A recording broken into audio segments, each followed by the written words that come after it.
I can't pinpoint the moment when taking a break began to feel like a crime. Perhaps it was during my years of deadlines, striving for grades, seeking internships, perfecting resumes, picking up new skills, and constantly questioning, what's next? Finally, for the first time in years, I find myself with a breather. Oddly enough, it's both beautiful and nerve-wracking. I've just wrapped up my master's in psychology, marking the end of 15 years of education. 3 years of undergraduate learning followed by 2 years for my master's degree. I'm truly fortunate to have reached this educational level. Yet, reflecting on it, I realize how much of my life has been spent chasing the next milestone, the next course to tackle, the next school to attend, the next destination to explore, the next exam to conquer, the next semester to survive, the next internship on the horizon, the next opportunity to seize. Now, with this rare pause, I find myself uncertain about how to embrace it. While some friends swiftly navigate into new jobs or internships, others are preparing to enroll in additional courses. It feels as though everyone else is racing forward, carrying their ambitions like heavy backpacks they refuse to set down.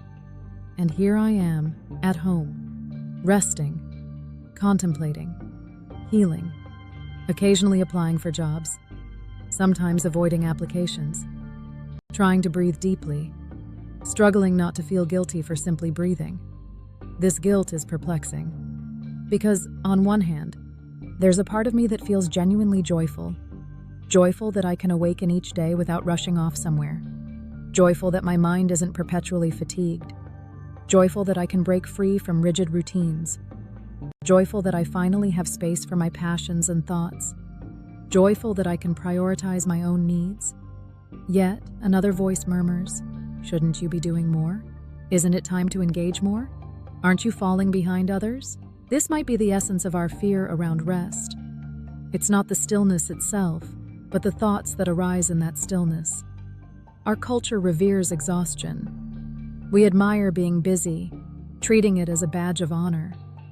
Rest often feels like a luxury reserved for those who have completely burnt out. Even our breaks are turning into productive ventures. Learn a new skill. Build that portfolio.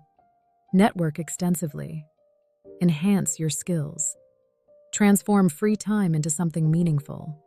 Somewhere along this journey, we've neglected the truth that simply existing isn't laziness. Many of us dread the idea of just being alone with ourselves. When distractions fade away, no deadlines, academic pressures, or work interruptions, we confront the questions we've long been dodging. Who am I if I'm not defined by my productivity? Where am I headed in life? Am I lagging behind? What happens if everyone else progresses while I remain stationary? I don't possess answers to these questions just yet. I still feel lost sometimes. I still compare myself to others. I still succumb to anxieties about the future. I still ponder if I am wasting precious time. However, I've come to realize this. I was weary for years without acknowledging it. This rest, this complicated, guilt-ridden pause, feels essential. Perhaps life isn't merely a continuous race from one achievement to the next. Perhaps these pauses aren't signs of failure. Maybe we are permitted to halt long enough to rediscover our own thoughts. While the future remains a mystery for me, I'm currently learning to be still without apologies. And perhaps this, too, is a form of growth.